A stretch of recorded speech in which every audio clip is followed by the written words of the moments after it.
All right, good morning, everybody. Well, we got that load delivered. Didn't have any problems, even though the trailer was over length. So now we're going to go pick up our next one, which is another tanker. And we're bobtail right now, of course. Everything we do, we go bobtail to pick up stuff. We will rarely have an empty trailer and then go get loaded. Like I said, we hardly ever do anything live load, and I haven't had one yet.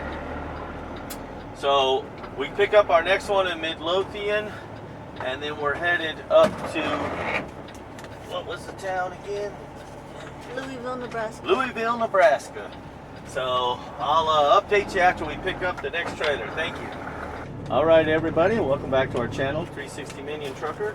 Today, we are picking up a tanker, and it's an empty tanker, and we're picking it up in Midlothian, Texas, and we're headed up to Louisville, Nebraska, which is 677 miles. And this one's not paying as much as the other one, but this one is still paying somewhere around $1.40 a mile. The last one we did paid us almost $2 a mile. It was really a great load. This is going to be an empty tanker, so we're not going to use a lot of fuel. I'm going to do my tug test right now. We're ready to take off. And we are connected. The brakes are working. Let's go ahead and pull out of here nice and easy. Jenny's over there with my daughter Deborah on the phone, so you may hear her talking in the background. Say hi. Yeah. Hi. Yeah. How are you doing today, Deborah? Cramping. Sorry to hear that. Are you taking a day off from work today? Yes, Oh, thankfully. Oh, good. So are you alive or are you dead? Hang on just a moment.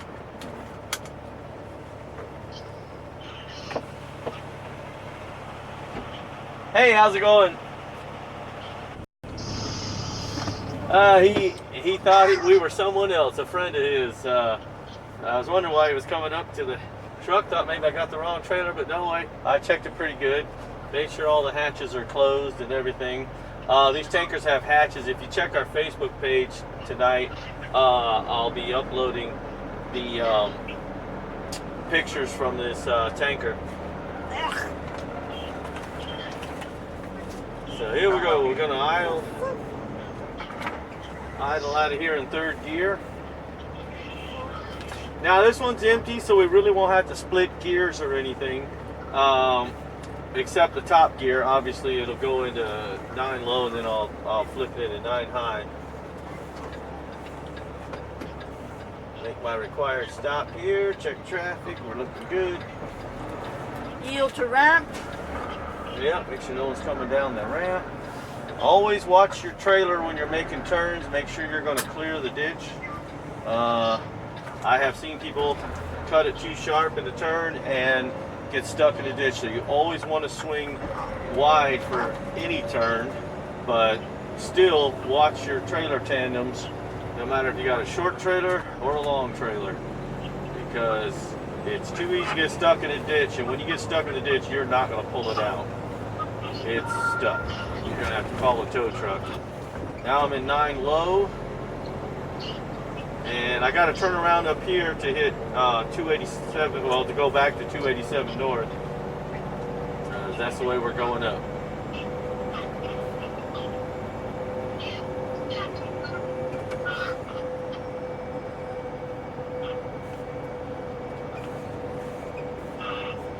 Now we got some trucks on the side of the road here.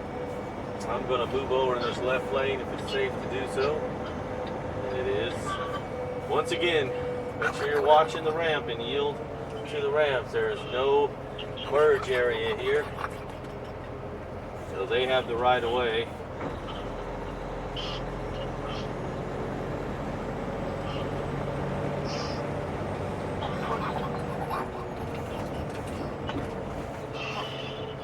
And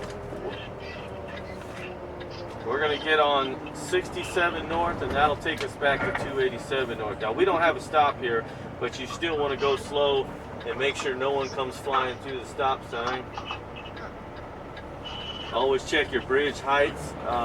Most of the trailers we haul are not oversized, but we do haul some oversized at Trailer Transit. So always watch your bridge heights and make sure you know you're going to fit under the bridge, because if you top a trailer, well, that's probably going to come out of your insurance. All right, maybe I stop. Here we go.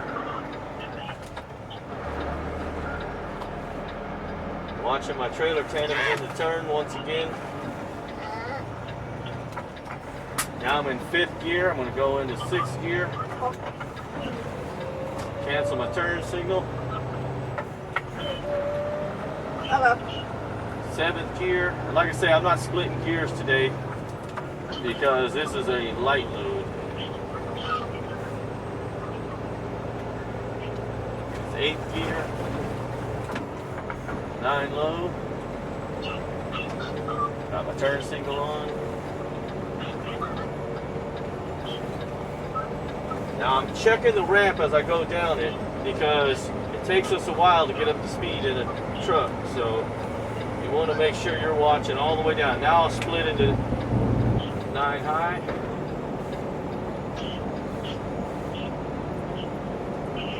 I could have stayed on the access road.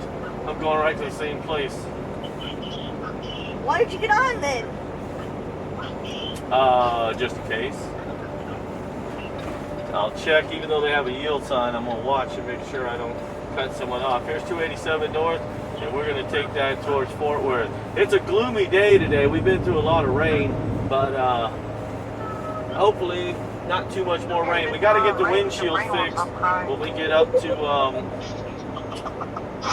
when we get to Indiana. Our next load will take us to Green Bay, Wisconsin, and then from there we're supposed to be going to back down the border to pick up our plates and everything. So, all right, y'all. Well, we'll update you as we go along. Well, let me show you the ramp. Always slow down. When you got a tanker, you want to slow down before the turn and about 5 miles below what the posted speed is. Because these tankers roll over easy. So you always want to go slow through the curves. Once again, Jenny and I have seen several trucks rolled over because they go too fast in turning. If it's a loaded tanker, especially with liquid, this one's a sand tanker, but if you're loaded with liquid, you can roll over very easy because that surge from side to side. All right, well, we'll update you as we go along.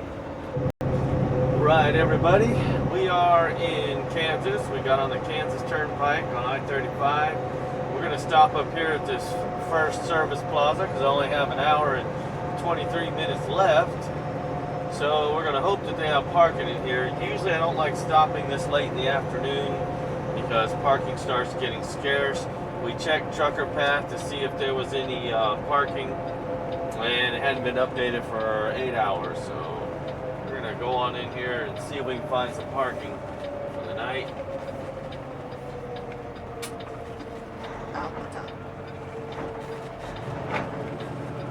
Looks like, well, on that end, on the southbound end, there is. So hopefully we get lucky on the northbound. There is parking. Now just go to the southbound. Oh, that looks like plenty of parking. All right, y'all, we are in luck. There is parking. Look at that, a four-wheeler parked in the darn truck parking. Imagine that. Surprise, surprise. Hey, four-wheeler, go to your parking spot. Still watch your tandems, even though angle parking, you've got a lot more room than it looks like, but I still watch my tandems when I pull in. Uh-oh. Generally, when I set my brakes, I'll set the trailer brake first and let the suspension on the trailer settle. And then after it does, I'll set the tractor brake. Now, there's one thing I want to show you while I'm doing my post trip, and I'll have Jenny Go off, Judy. bring the camera.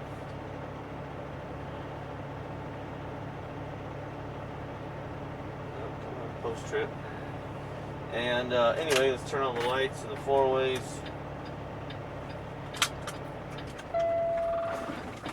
And there's just something I want to show you about these trailers here. I'm gonna bring the camera with. Actually, you want to wait in here, or you want to come with? Okay. And on these tankers, you really gotta watch when you go over tracks and stuff on U.S. highways, because a lot of them have these hoses that go underneath. Now this one is a little bit higher than the last tanker we had, but these hoses run close to the ground. You got to be careful going over railroad tracks and stuff like that, that you don't drag them on the ground. So you just want to be careful doing that. And we're just going to check the lights real quick.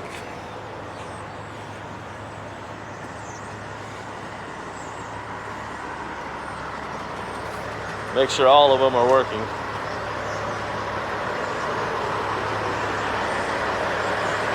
And as you can see, they're all working.